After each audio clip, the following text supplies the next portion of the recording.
Thomas and the Beanstalk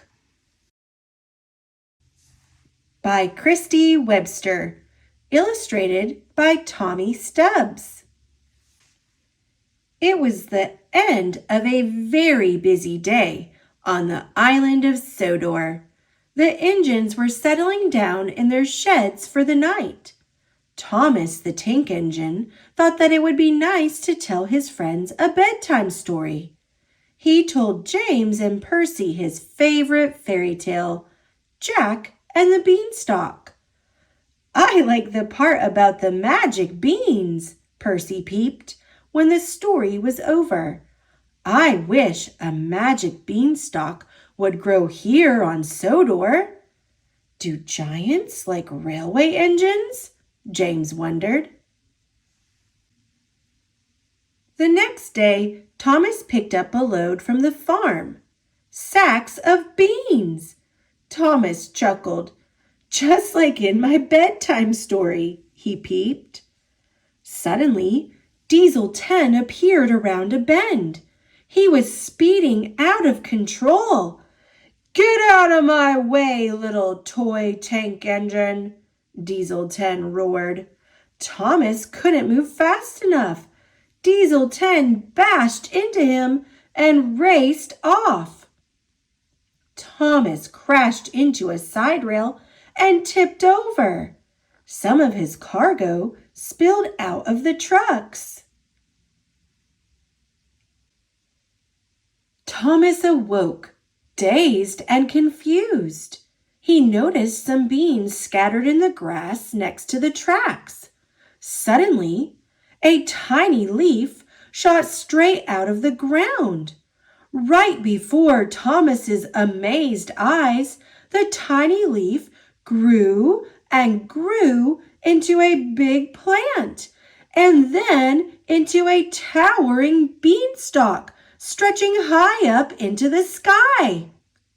"Those must have been magic beans after all," Thomas exclaimed. Thomas could hardly believe it. The giant beanstalk was different from the one in his story.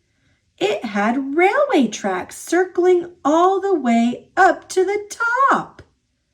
Thomas wasn't sure what he should do.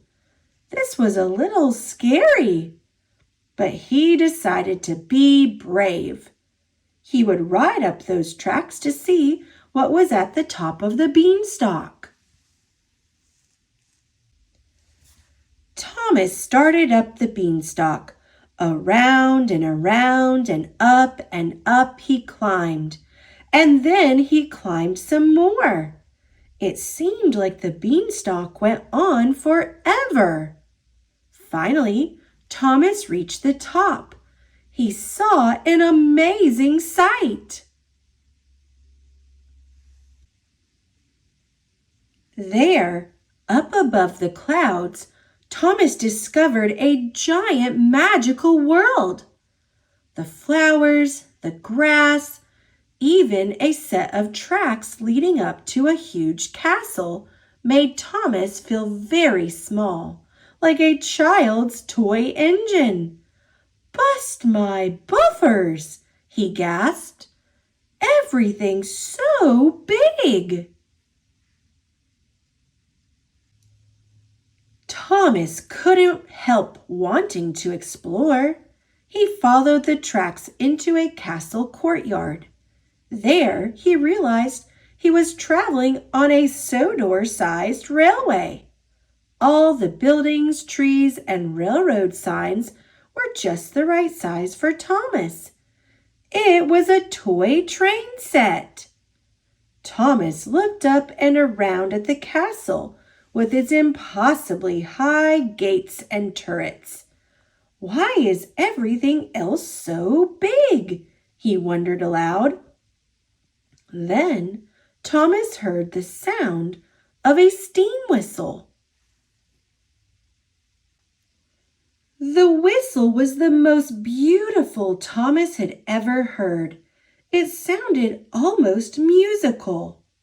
He looked around but couldn't tell where it was coming from. At that moment, The ground beneath him began to shake. Thomas tried to hide behind what looked like a huge flower. But when it lifted up and flew away, Thomas saw that it was an enormous butterfly. Suddenly, a gigantic foot landed in front of him. Thomas looked up and saw a man towering over the entire courtyard. He was a giant, just like the giant from Thomas's bedtime story. Thomas had never seen anyone this big. Before he could make a move, he heard a little voice calling to him. "Quick, over here!" Thomas turned and saw a gleaming gold steam engine on the track ahead of him. She was trying to get his attention. He started to roll toward her, but before he could speak to her, the giant reached down with his enormous hand and picked up the little engine. Then he put her down on another track. The giant pushed the gold engine back and forth on the track. All the while he made peep and whistle noises in his booming voice. Then Thomas realized the giant was playing with the little engine as if she were a toy. Suddenly, a loud horn blasted nearby. Thomas looked up and saw Diesel 10 approaching. He was enormous too, big enough for the giant to ride in himself. The giant put down the gold engine and stomped over to the huge Diesel. Thomas saw his chance. He hurried over to the gold engine. "What is this place?" Thomas asked her. "It's the giant's castle," the gold engine replied. "I don't like it here, and I want to get away." She told Thomas that she had been taken from her home, where she was a very special engine. "I run on golden coal," she said, "but here I'm just the giant's favorite toy. I wish I could go home." Thomas wanted to help the gold engine. "I don't know how to get to your home from here, but I can take you back to mine," he said. Thomas told her about the island of Sodor, where everything was the right size for them. "You would be safe and happy there," he said. "Sodor sounds wonderful," the gold engine said. "I climbed up a giant beanstalk to get here," Thomas said. "It's this way." He headed toward the courtyard gate, but after a few feet, he slowed and stopped. He was out of coal. "I must have used it all up climbing the beanstalk," he cried. "Take some of my golden coal," the gold engine told him. "Quickly, I think I have just enough for both of us." With this special gold coal in his hopper, Thomas felt magical. His pistons puffed faster than ever as he raced toward the gate, with the gold engine following close behind him. At that moment, the giant made a loud sniffing noise. "I smell steam," he said. He turned and saw two little engines trying to get away.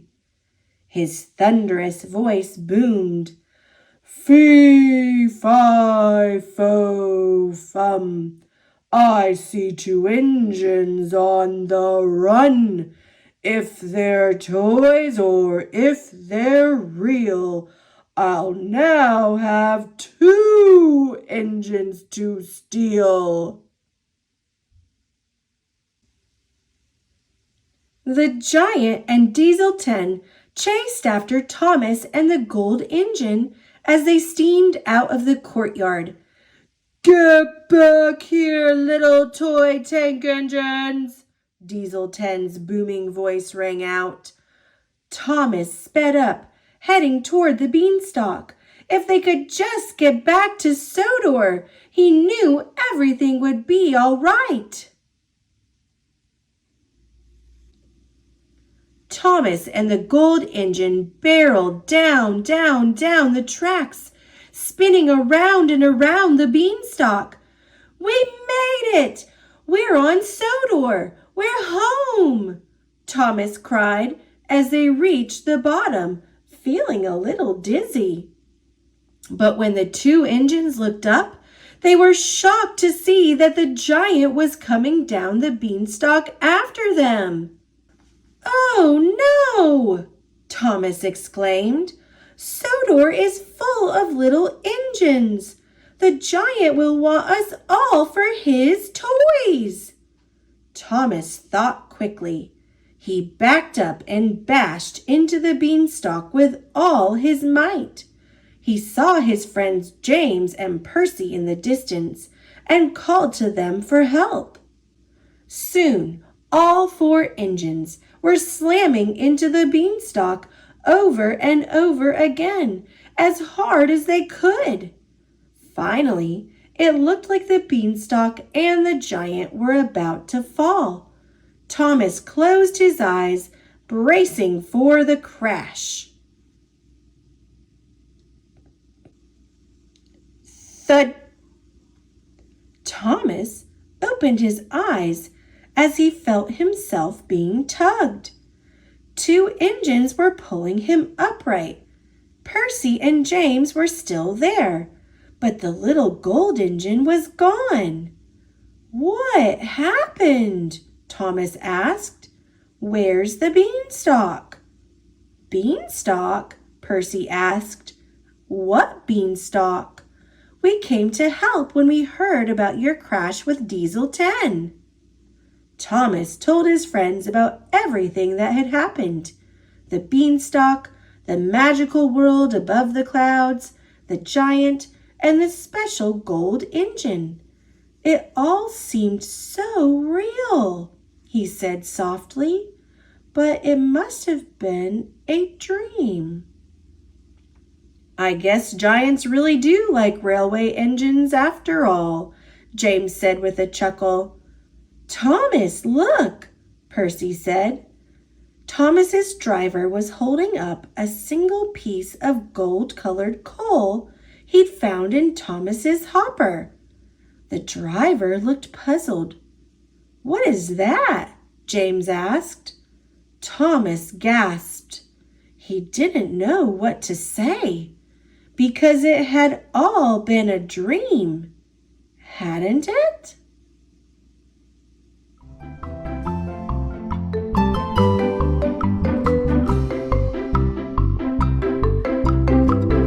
Thanks for watching. Click subscribe. See you later, alligator.